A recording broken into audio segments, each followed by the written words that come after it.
All right, I want to welcome you all to our second webinar with the expedition team from Mt Kilimanjaro, Africa. It's October 1st, 2012, and as a representative of the Arctic Research Consortium of the United States based in Fairbanks, Alaska, Janet is very happy to be hosting this for you. I'm also joined today with Martha Copeland from the GLOBE program. We're both here in Fairbanks, Alaska. And Martha will be standing by to answer questions as we go along in the chat area. We also have the expedition team online and ready to present here in a few moments. Before they get started, I have a few things that we want to share with you about the program and the platform that we're using. It's called Blackboard Collaborate, and the slides should be changing for you. There should be a slide that shows Blackboard Collaborate, and it has a bunch of arrows, and it tells you how to use this platform. So today there will not be any video. The team's webcam is not working, and that's okay. They will hear their voices, and they have lots of pictures to share with us. When it comes time to talk and ask a question, which we hope to do near the end of the presentation, we will call on you, and you will need to click on the little hand icon above the list of participants. It's right there. I'm pointing with the little finger to it in the middle of the screen. And that raises your hand and lets us know that you want to be called on.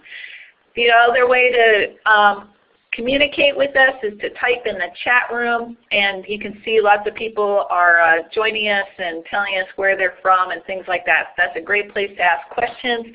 Martha's keeping her eye on there, and I'll be watching as well.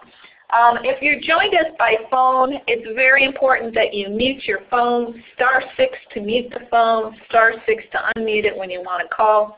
This event will be archived, and we'll put it on the website and share with the GLOBE group.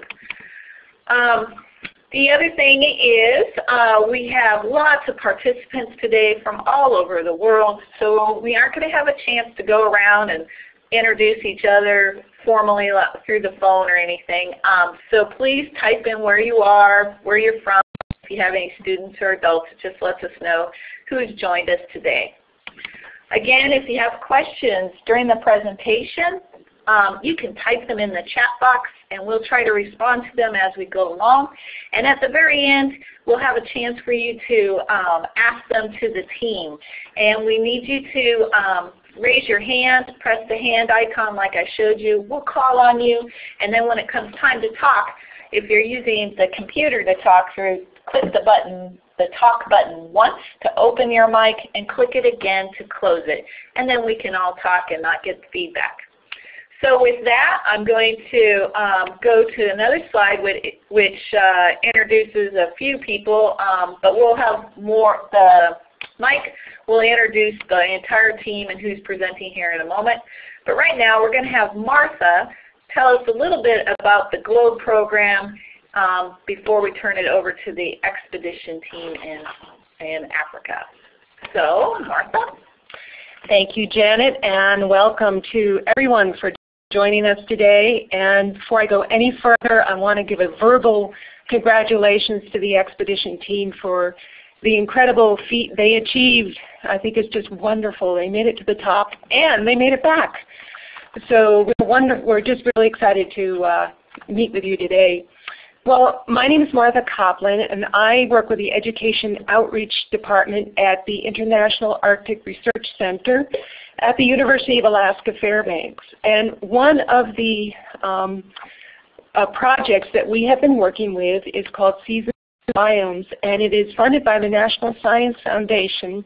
And in this project, we work with classrooms around the world to use the GLOBE program to have their students actually go out into their schoolyard and collect information about the environment to help them make sense of their world around them and to help them better understand what science really is all about. It's not just sitting at a desk and reading a textbook. It's actually doing your own investigations.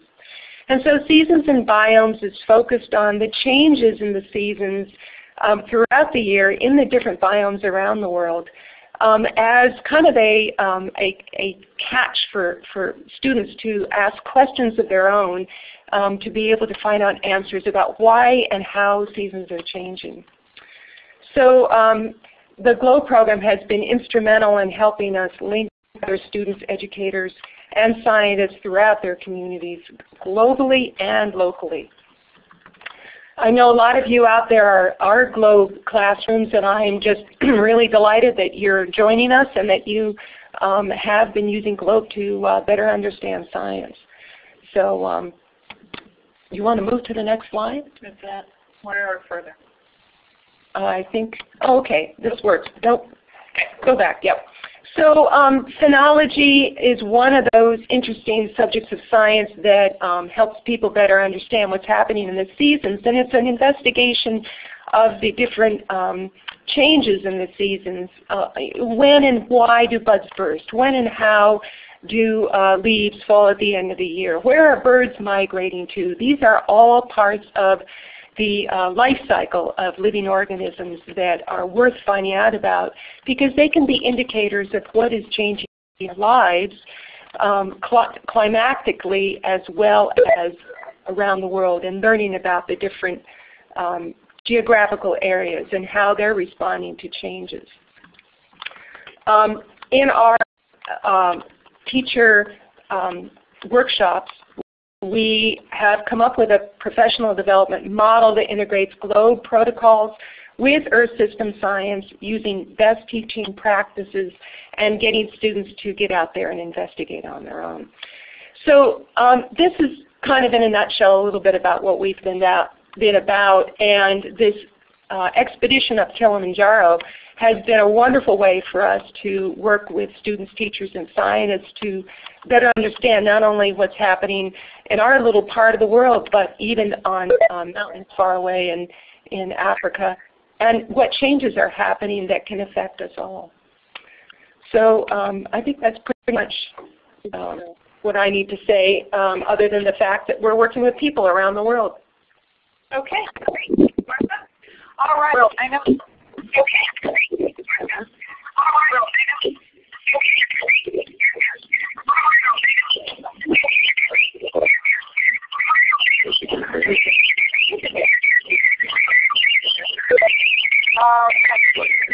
Sorry about that. Somebody just joined by phone. I need their computers and make sure their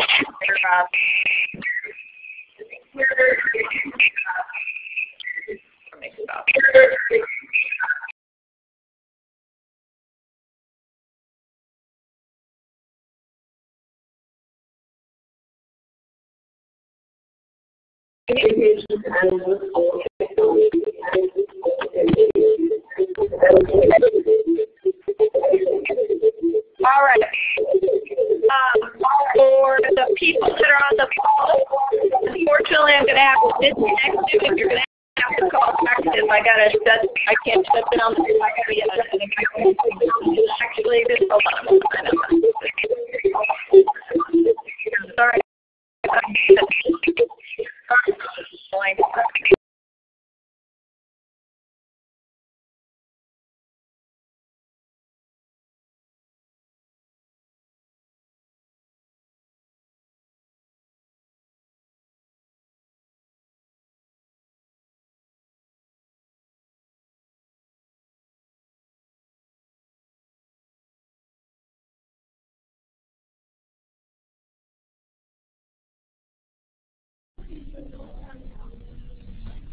Well, that's a bummer if we can't even hear her.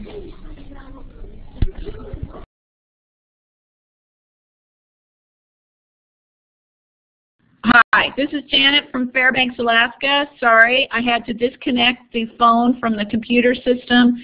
So if you're just joining us, stand by. I got to rejoin the phone system back with the computer so that people that are on the phone can join us again. Yes. So that was a good lesson. If you're joining by more than one computer, you need to turn down the sound or off in one computer. And if you join by phone and computer, you need to mute your phone and mute your computer. You can't have too many things going on. So stand by here. I got to reconfigure the phone. Sorry about that.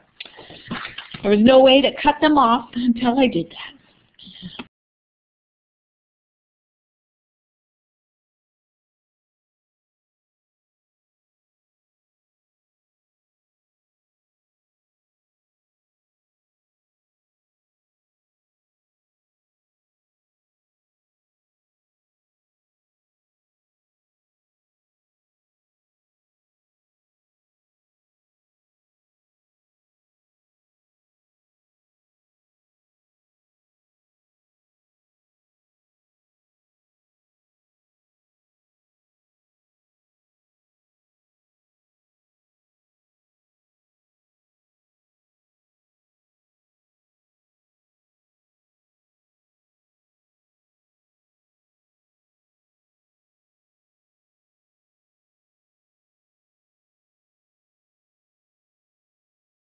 Welcome to Active Conference.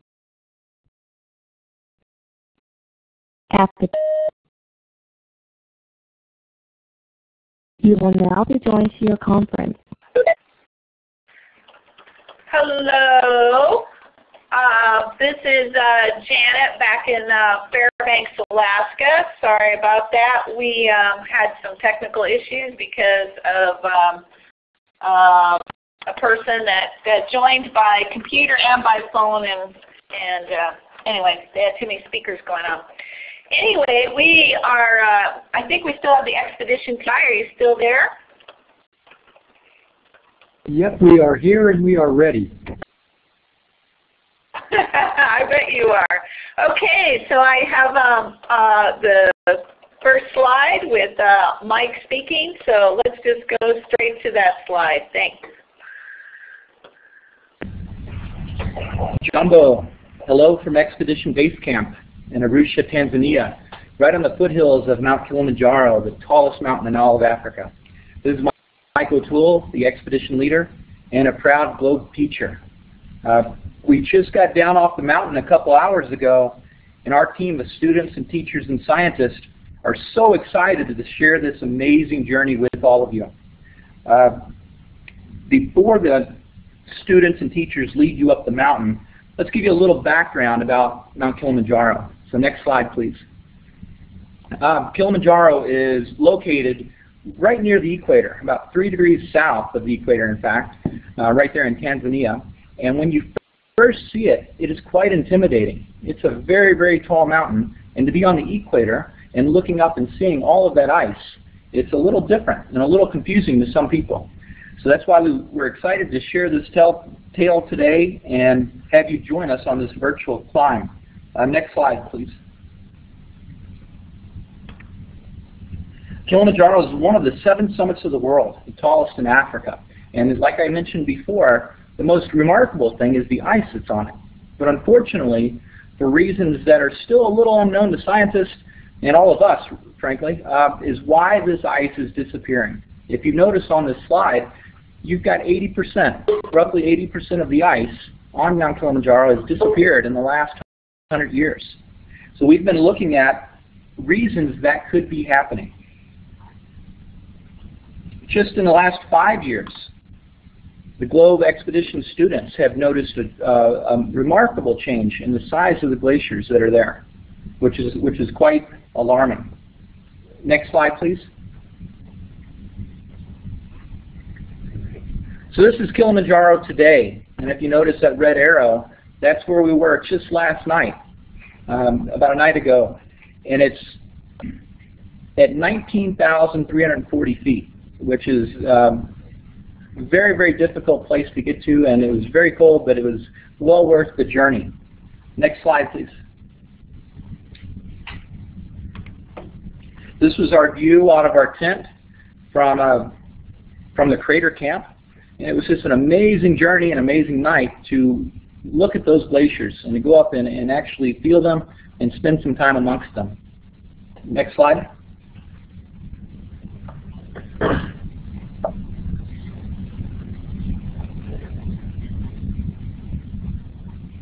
Next slide, please. Yeah. Oh, sorry, it should have been there. Sorry, it should have been there. Okay. So what makes Kilimanjaro so unique is it's as if you're walking from the equator to the North Pole in just a couple days. That is what makes it so special. Now, to turn this virtual tour over to our team, they'll explain a little bit about each of the zones on Kilimanjaro and also give you a little bit of their personal experience, what they learned and what they benefited from this climb. Okay? Next slide, please. The first to talk about the cultivated land is our good buddy with PolarTREC, John from Huntington Beach, California.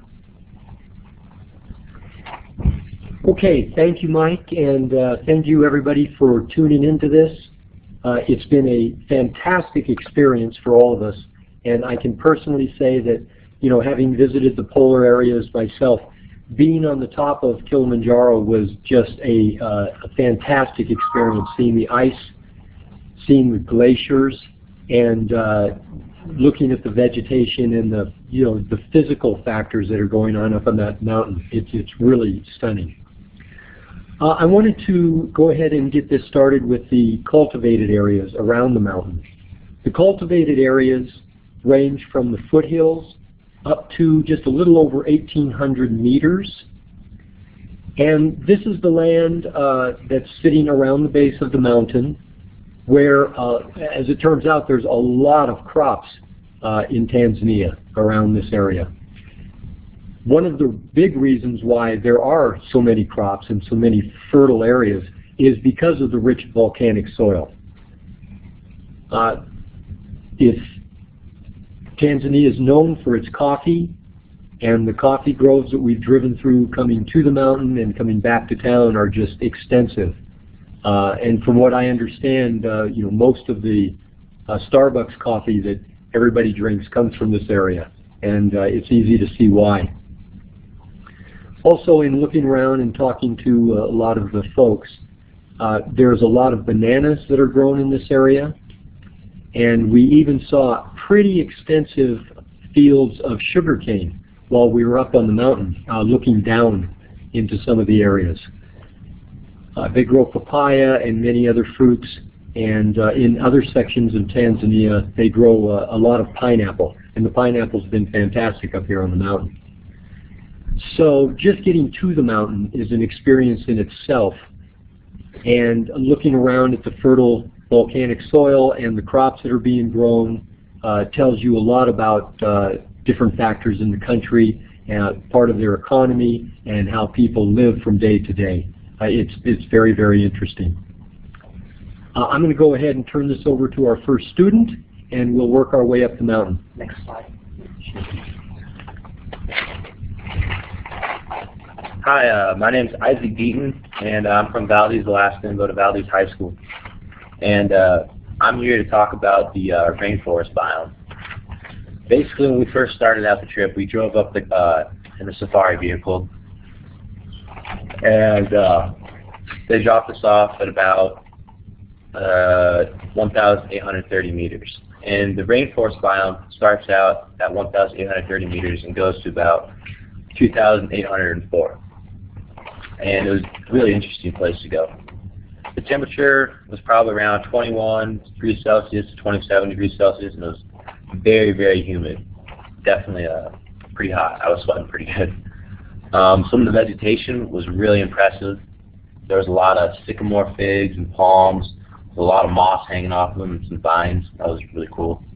And there was also some camphor trees that went up to about 40 meters high, where you could see the rainforest canopy, so you couldn't really see a lot in the clouds.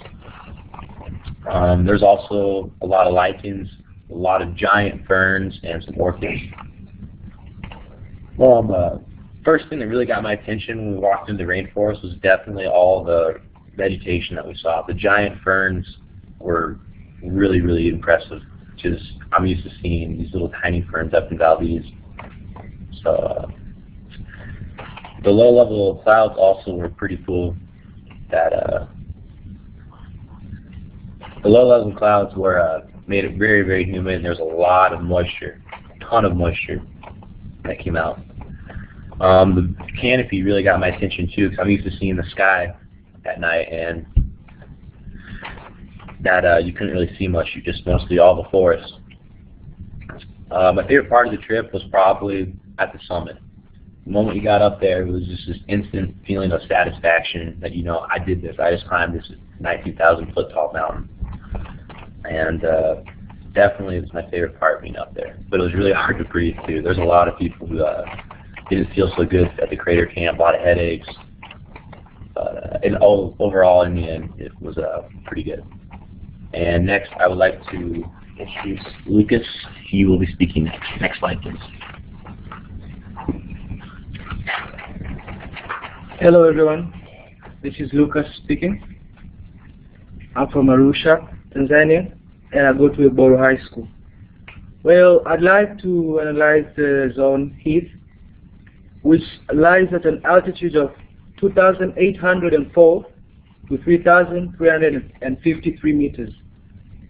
The temperature of the zone varies since the crops that are found there are mostly present just because the climate around there, which ranges from a temperature of 21 to almost 28, which is kind of hot. And the vegetation mostly is the heath plant, and there are some small flowers. And also the vegetation present out there covers the soil, preventing it from losing its moisture, which is very important for the survival of all these plants out there. Also, the plants happen to range or to vary in height, since from once you start going up, the plants are actually tall, but once you get to a higher altitude, the plants become shorter. Well, my personal experience on a trip that I'd like to share with you is that it was fun up there, but there was a point where I lost a lot of air. I couldn't breathe, but I'm glad I did made it. I made it there. So all I'd like to say is that once you go up that place, you really have to drink a lot of water, and you really have to stay warm. I'd now like to welcome the next speaker.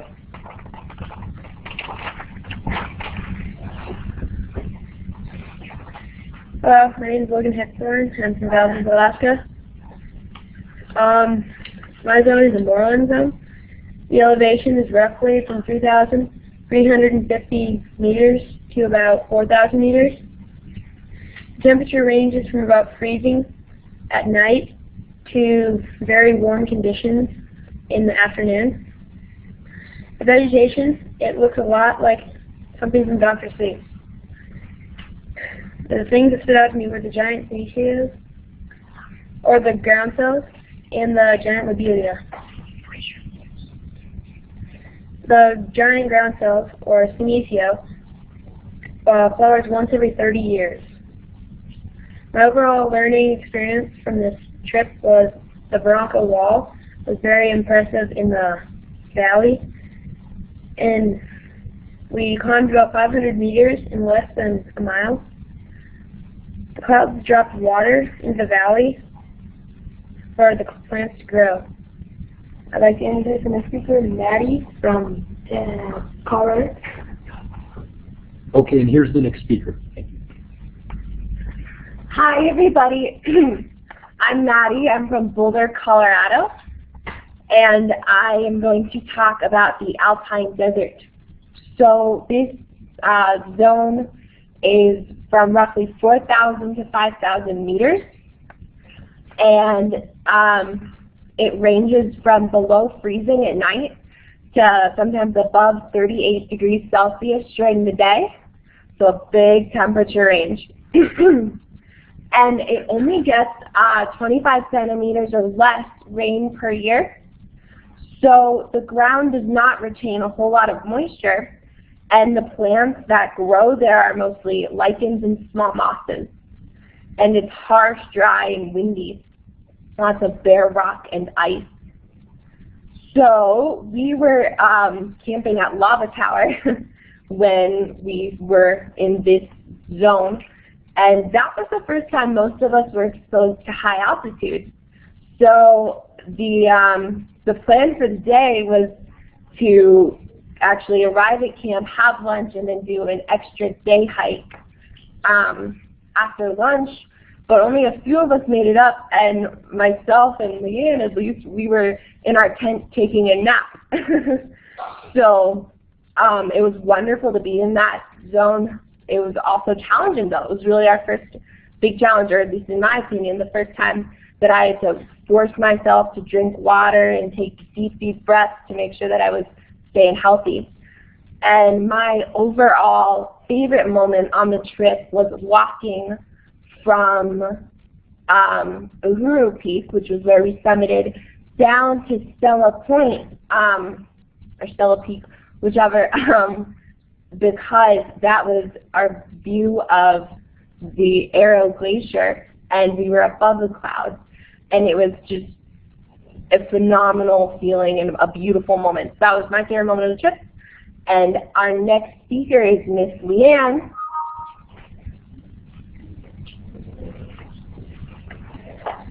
Hi everyone, I am Leanne Hodge from Dallas, Texas, and I am going to talk about the summit, which is the ice zone.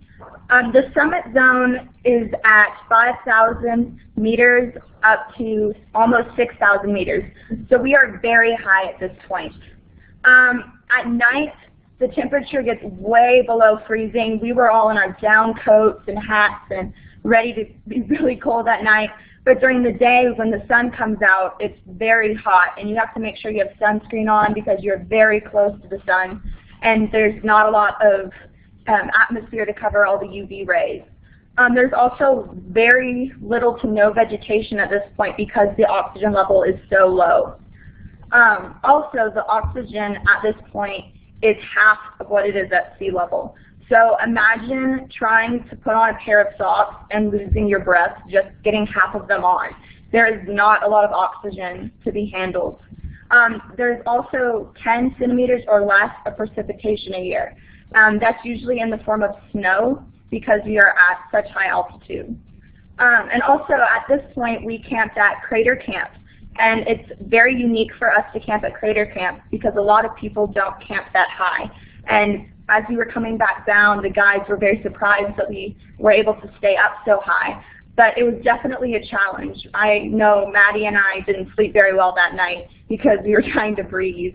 And so we were all very tired the next morning. But then getting up to the summit, it was very rewarding. And one of my favorite points of the trip was getting up to Stella Point, where our guide Daniel was helping out us getting up that hill. And it was very challenging because we were tired and there was little oxygen, and we were just, it had been a long 6-hour day. But our guide just kept saying, "You got this, keep going." And then we made it to the top, and they were singing and celebrating, and it was just made it all worth it. So next, I'm going to turn it over to the teachers.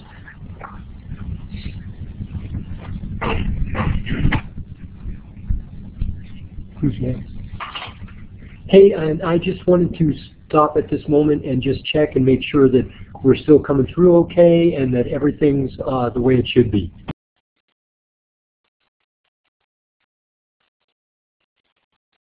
Yes, everything's coming in great. Thank you, and here we're going to continue with Jenny. Hi, I'm Ginny, science teacher from Valdez, Alaska. And while we were on our expedition, students, teachers, and guides all helped to conduct several different globe season and biome protocols on the mountains. As Mike mentioned, Kili is a very unique place where all 5 different biomes can be studied all in just a few days. And we did that. And I highly encourage all of you out there to continue studying and comparing your biomes to those that we have on Kili. Why Kili is studied? Again, Mike mentioned we have climate change. Human use issues are 2 big concerns of both scientists and the local people that live here, as available water sources are currently diminishing.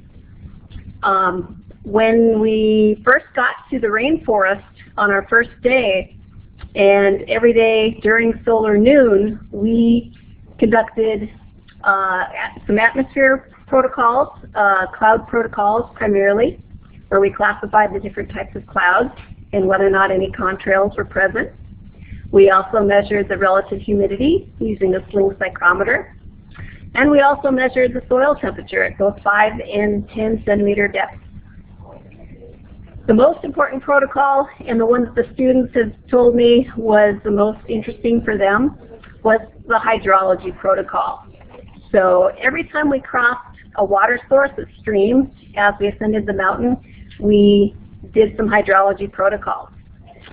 Since this is the end of the dry season here, sometimes we didn't have a lot of water to measure. And many times that water was also the source of our drinking water. The water protocols that we measured were the water temperature using a globe thermometer. We measured pH using pH paper. We measured electrical conductivity and turbidity, both with Vernier probes. And then we also collected samples for Professor Kenji Yoshikawa, who is analyzing the samples, the isotopes in the samples, to find out what the source of the waters are and find out if they're coming from the glaciers that are melting or other sources. After we got to Karenga Camp on day 5, though, we didn't have any other water sources. We were above where there was any water available. And at that point, we also kind of ran into some issues with the cloud protocol, since we were either in the clouds or above them. So we did the best we could with the equipment and conditions we had. And some of our data actually got posted right away on the expedition website, thanks to Kenji Yoshikawa and Google Earth. My overall impressions, this was actually my second time climbing Kili. I was fortunate enough to be part of the 2010 expedition, and I really appreciate the opportunity to see the changes from 2 years ago to this year with my own eyes, and definitely share the experience with my son Logan and my husband Dan. And I'm really excited to look forward and looking forward to comparing the data from the previous expeditions with this year's data. Next slide. And I would like to introduce my husband Dan.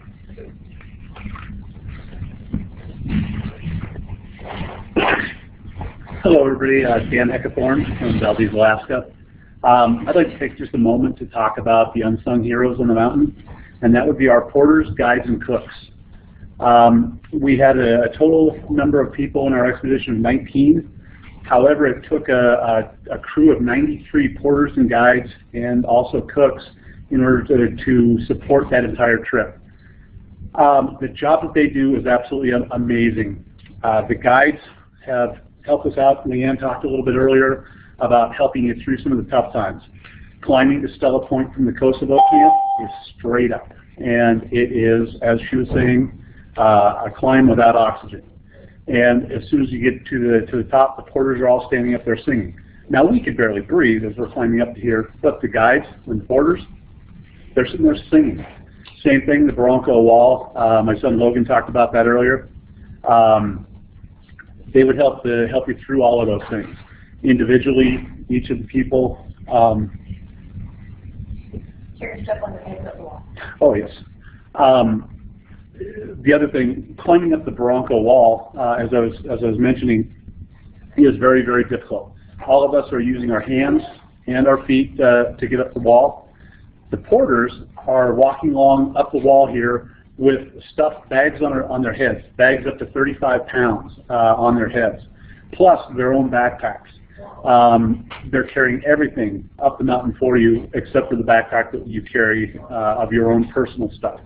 Every night at camp we'd roll in and the cooks would have popcorn ready for us or some other amazing treat. They greet you the second you walk into camp with what I call the nectar of the gods. You got a fresh glass of mango juice every time you stepped into camp, and it was just absolutely amazing.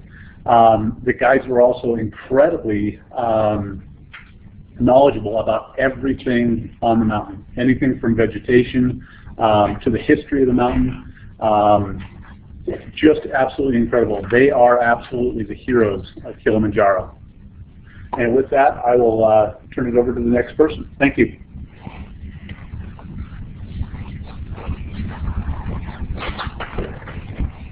Hi everyone around the world. This is Dana Clark. I'm a middle school science teacher from Dallas, Texas. And I just want to give a shout out to all the girls at Irma Lerner Rangel, Young Women's Leadership School, my school. Love ya. Science is everywhere. Science is action. Every day you can do science. This expedition is an international affair that people from around the world have come together to do science on Mount Kilimanjaro.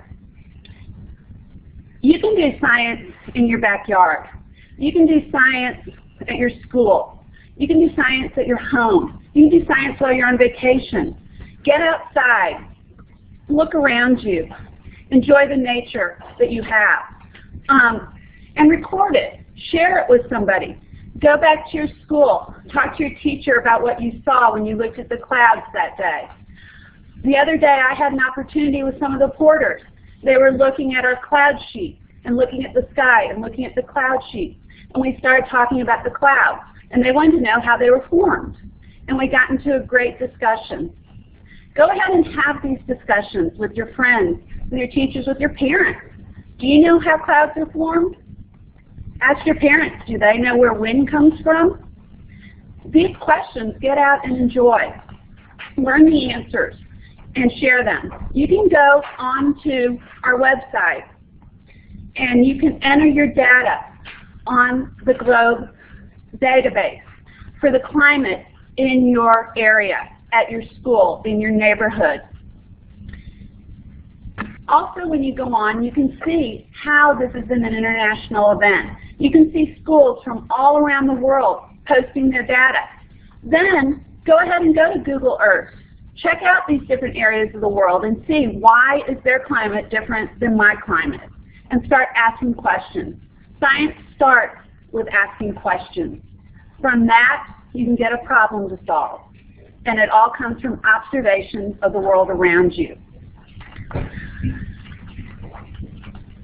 I want to now introduce my associate from Karatu, Arusha, Tanzania. And I want to hear the perspective from an African teacher of what this expedition meant. I want to now introduce Jeremiah Joseph, a geography teacher in Arusha, Tanzania. Hi everybody. As you hear that, I'm Jeremiah Joseph, a geography teacher from Luboru Secondary School, one of the special schools here in Tanzania. My perspective on expedition or on this unique natural resources that Kilimanjaro mountain is a volcanic mountain originally, and it is a unique natural resource due to several factors. The presence of glaciers and the different biomes make it to be a natural phenomenon which is unique. And the surrounding societies and the whole government get some valuable from this natural resource. Also, I would like to thank the global program for enabling us, the native society around the mountain, to be able to climb up to the top and to study different features on mountains and the other attractive phenomena. I also welcome international communities to collaborate with internal or local communities to rescue this natural phenomena from extinction, because currently the glaciation which make Mount Kilimanjaro an attractive thing is disappearing at alarming rate. Therefore, on my perspective, I would like the international community and the natural, not natural, but local community to collaborate so that they can rescue this natural resource. Thank you.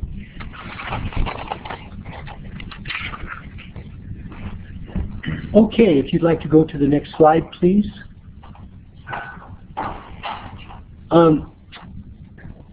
At this point, that's all of the team members that have input for us right now. It truly was a very much of a group effort, and we're all sitting here, and we are eagerly awaiting some good questions that we've been seeing coming by. And Janet, if you could help us organize some of those, we'd love to field some questions and talk to everybody out there.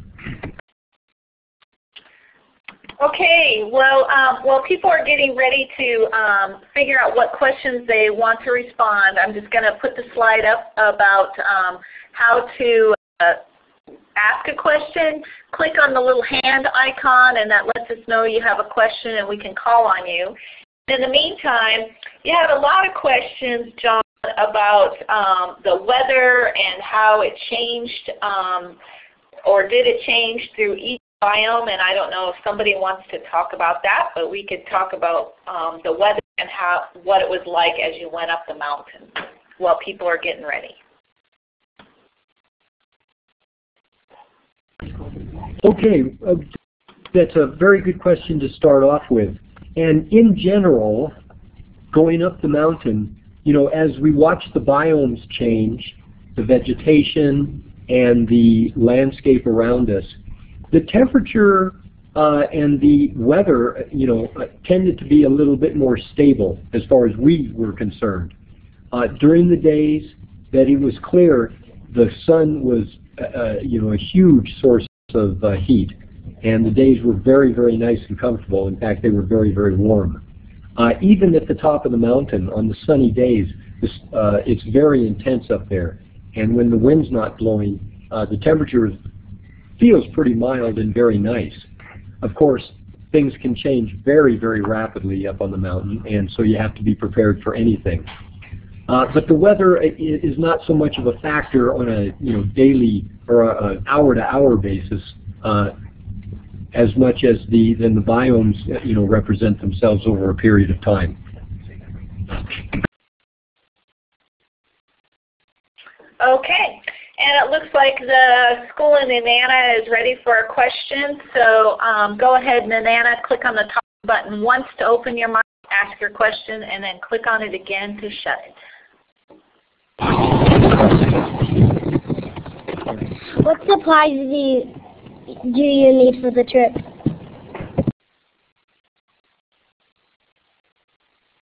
What supplies? I think the question is, what supplies do you need for the trip? Is that right, Anna? Yeah, that's correct. My name is Isaac. So somebody from the team.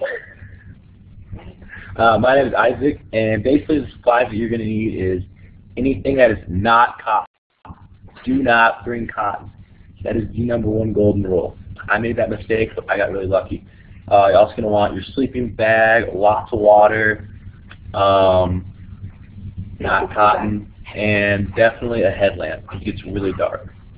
And also our guide, Julius, he likes to call these Maddie tea bags, but they're actually hand warmers. And hand warmers come very, very handy. Also trekking poles, they help a lot of people on the way down. And definitely a lot of warm clothing. Warm clothing, basically you want clothing for every different kind of weather. Rain, snow, hot weather, and you want also a really good pair of hiking shoes, hiking boots. Okay. I think that's about it actually. Thank you very much.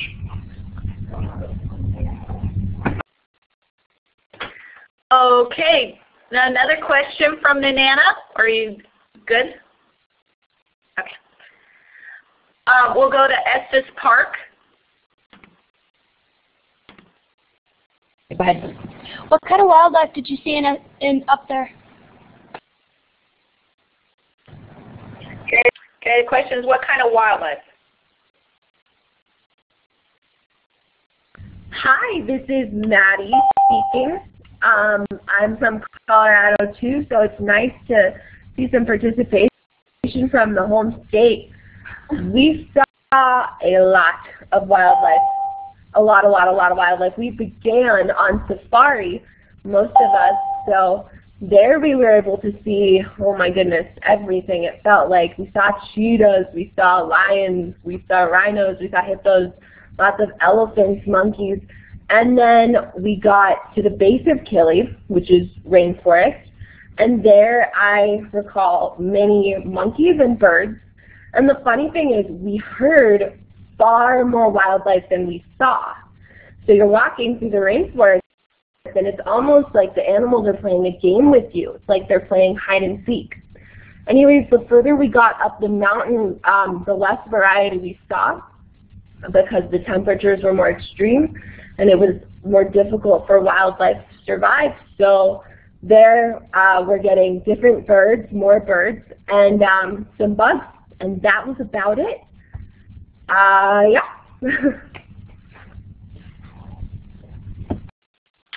Okay, great. How about Eddie Walker? Go ahead. I'm Rodrigo, and this is Sati Middle School, and I want to know how did the students who went on the trip get chosen?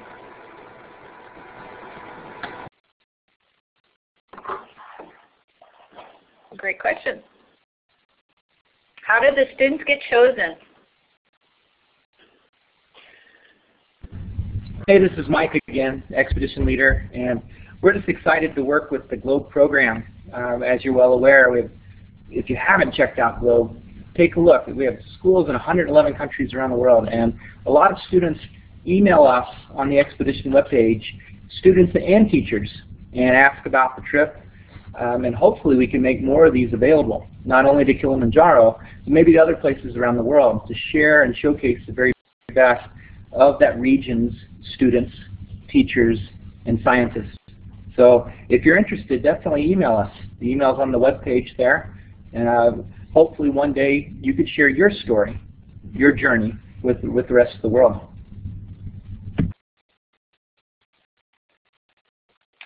Okay, great question. So we'll go to Maria.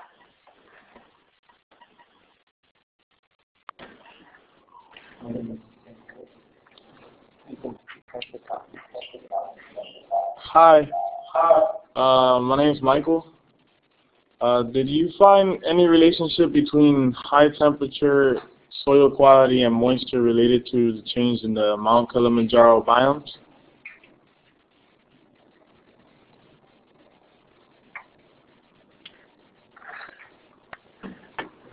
Did you catch that, Expedition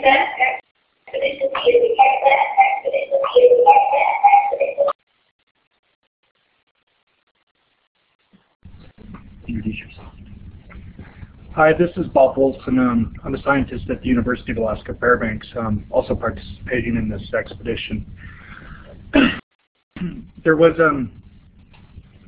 changes in the soil moisture as we went up the mountain, largely due to vegetation changes as towards the bottom of the rainforest there's much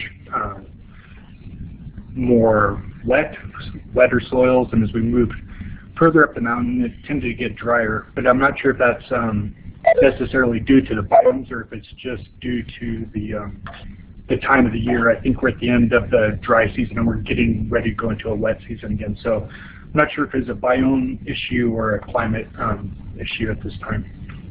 Anyway, thanks. Okay, great question. Barney Peterson's class from Everett, Washington.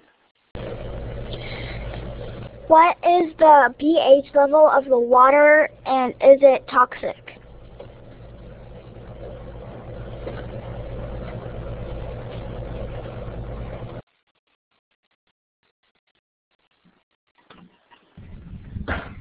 Hi, this is Ginny Heckathorn.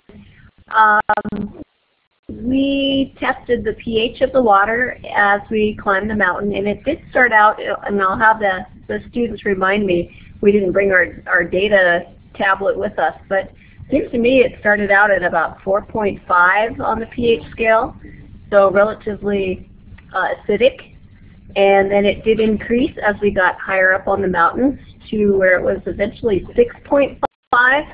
So still slightly acidic, but getting into more of a neutral range. Again, the water that we were testing was also water that we were drinking. So you have had soda pop that is way more acidic than the water that we were drinking. So it was definitely safe. Okay, great, thank you. We have Becky. Would you like to ask your question? Yes, Ms. Clark's second period class wants to know if anybody has ever been separated from a group or has gotten lost on the way to the mountain.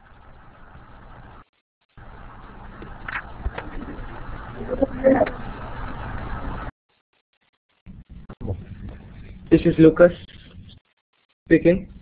Well, all the guides were the ones who got separated most of the time.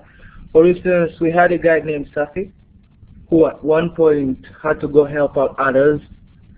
So he kind of got lost, so others had to go look for him. But in the group, no one ever got lost, apart from the guides. And there are guides on the back and others on the front, making sure that we stay together.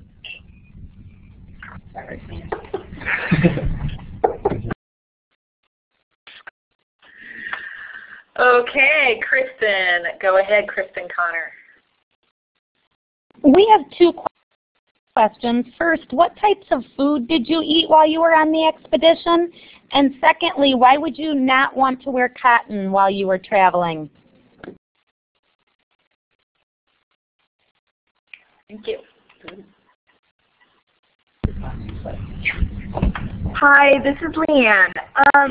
So food on the mountain, we had incredible chefs. Every night we were given our snacks when we get to camp, which usually was popcorn and cookies.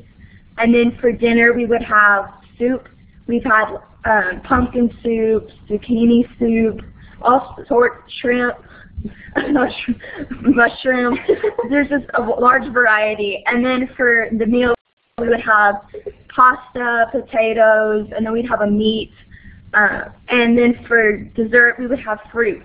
So we'd always have fresh fruit, usually like avocados or pineapples or watermelon. And lots of carbs because we're doing a lot of work, and so we need those carbs to help refuel our system. And in regards to the cotton, it's because the water will restore the moisture, and we don't want our sweat and the rain holding onto our bodies because that can make us cold. So we have to have like wicking and Under Armour kind of clothing to where the water can be released so we can stay dry.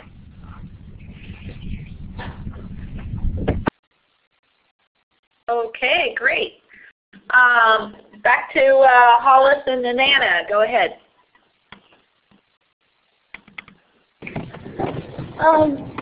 This is Leanne. I already said that. Is the permafrost in Kilimanjaro the same as the permafrost we have in Alaska?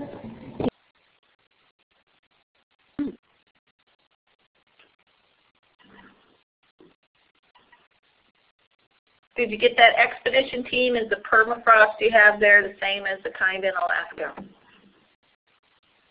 Okay, yeah, this is John Wood, and that's a great question. And you know, as far as I understand it, the permafrost, you know, is the factors that make the permafrost are the temperature and the duration that the ground has been frozen. So to actually, you know, qualify as permafrost, the ground has to be frozen for at least 2 years. The ground at the top of Kilimanjaro is obviously volcanic rock and now soil, but the permafrost itself is probably very similar to what you're going to find in Alaska. The only differences are going to be is that the soils and the ground in Alaska are, you know, probably in most places going to be made of different types of soils. So sedimentary, metamorphic.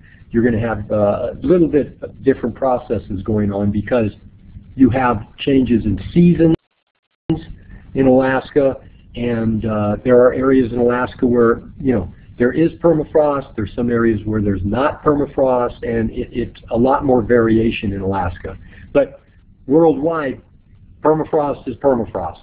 And if you meet that definition of it, then you're looking at ground that has been frozen for at least 2 years.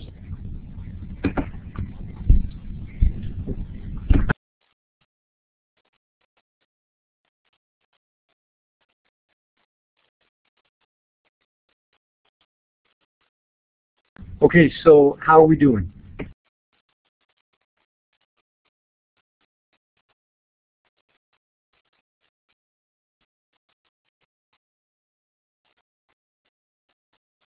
Oh, sorry, we were on mute. We got time Janet, to go to a couple more questions.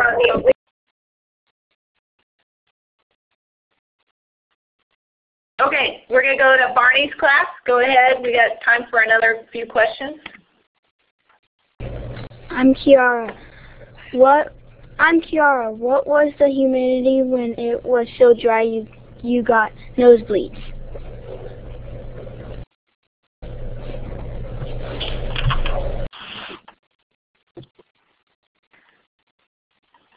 Did you get that? Yes, we did. Hello, I'm Logan, and for the humidity, we had humidity that was pretty low some days when we were around Shira Camp and Moorhut. But the days we were in the clouds, the humidity was about 100%. At Moorhut, the humidity was 18%. So, thank you for asking.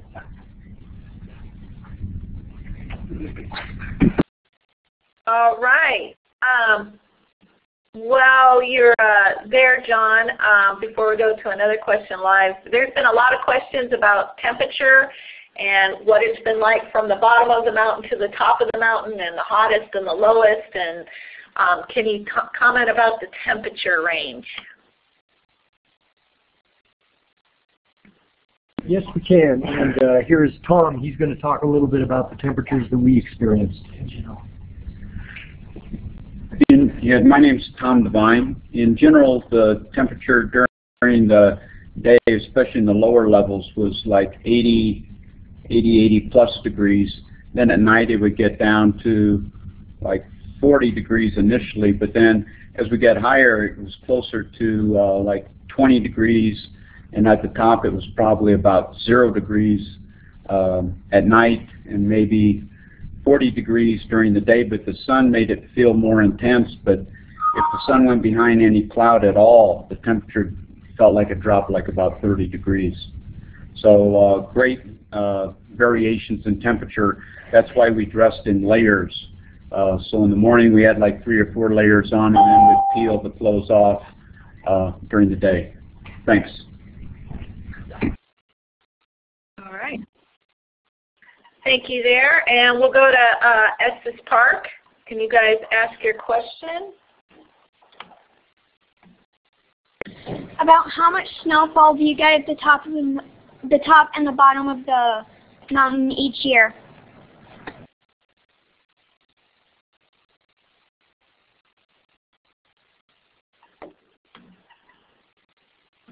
Hey, this is Mike again. Great question. In Tanzania here, it's quite a bit different on the equator because they don't have summer, spring, winter, and fall like most people in the northern hemisphere and southern hemisphere. We actually have here a rainy season and a dry season.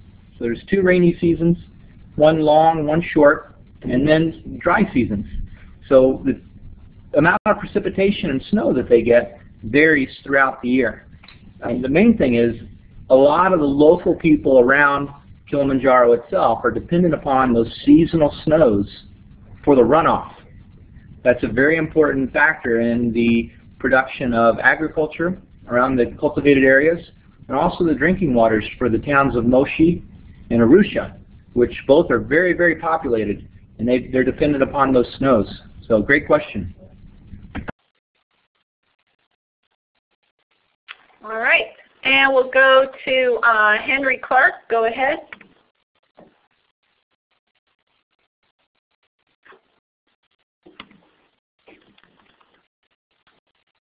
Oh, my name is Yamila. My question is, what can we do to make people, to raise the awareness of people with what's happening in Mount Kilimanjaro and what is affecting us nowadays?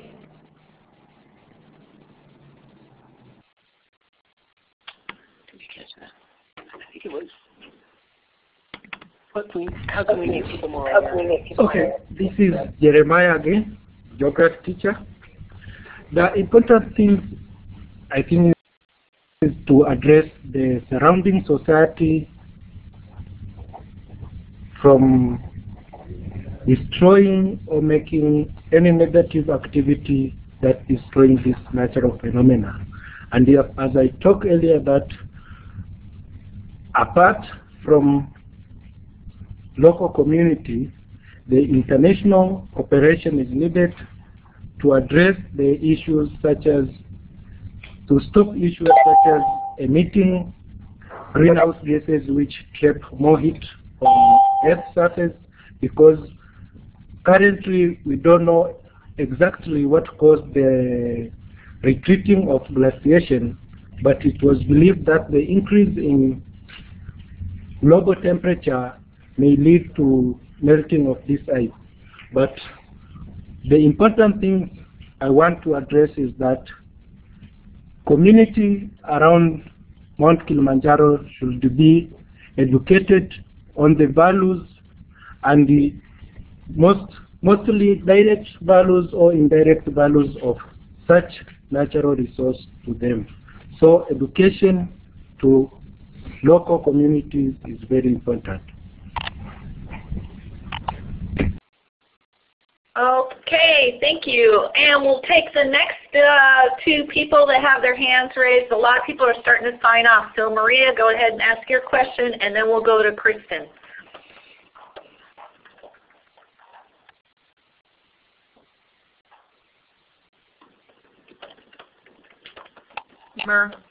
Yes, I want Maria, to know are you if, ready for your hi to all.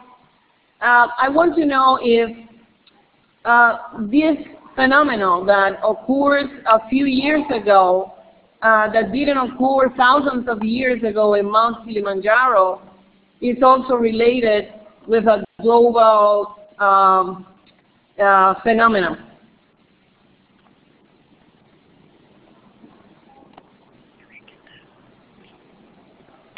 Say it again. No, I can hear it here, actually. You can hear it there? Yeah. Oh.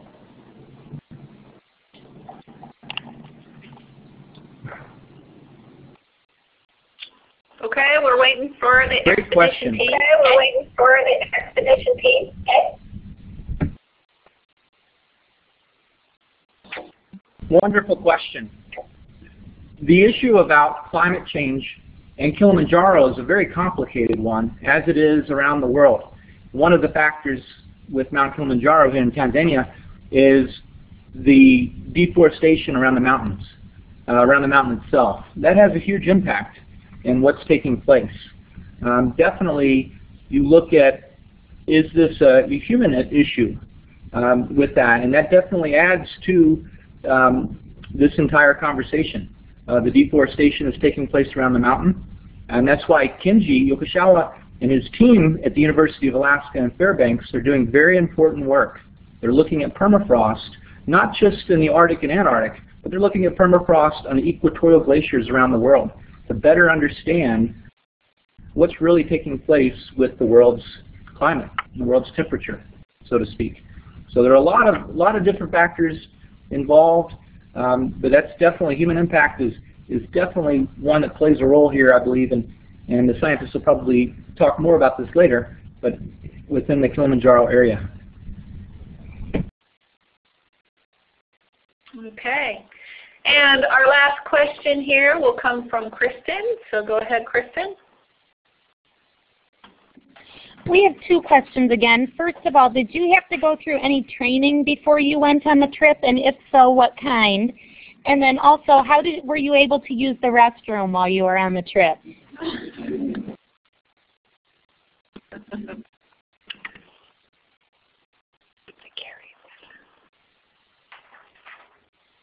This is Dana from Dallas, Texas. We had to train really hard for this trip. It was very physically demanding. The students, the teachers, and the scientists all took different approaches to getting ready. Hiking, athletics, working on their breathing, swimming, almost every day getting ready to meet the physical demands on the trip. it seemed like even though no matter how well everybody trained, each day somebody wasn't feeling well. I saw that there was a lot of questions about whether people were sick on the trip. Sickness wasn't like what you think when you're sick at home and have the flu.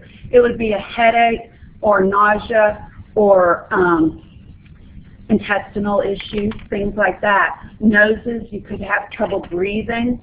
So those were the kinds of issues. We also had to make sure that everybody wore their sunblock. Students are laughing here because the teachers would keep reminding them.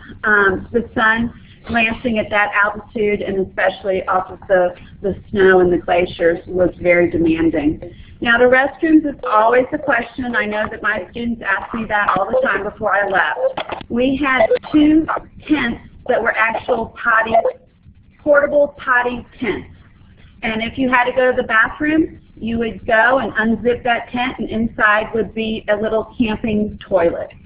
So that is how we used the restrooms when we were in camp. Now when we're hiking,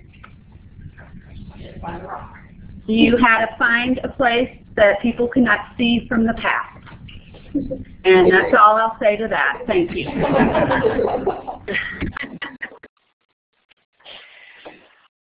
Great. Well, thank you all. You had fantastic questions, and it was great, I'm sure, for many people to hear their teachers and their families speaking.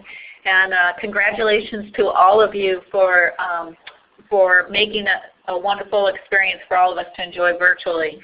So we're going to wrap this event up. It will be archived and available online in the upcoming days.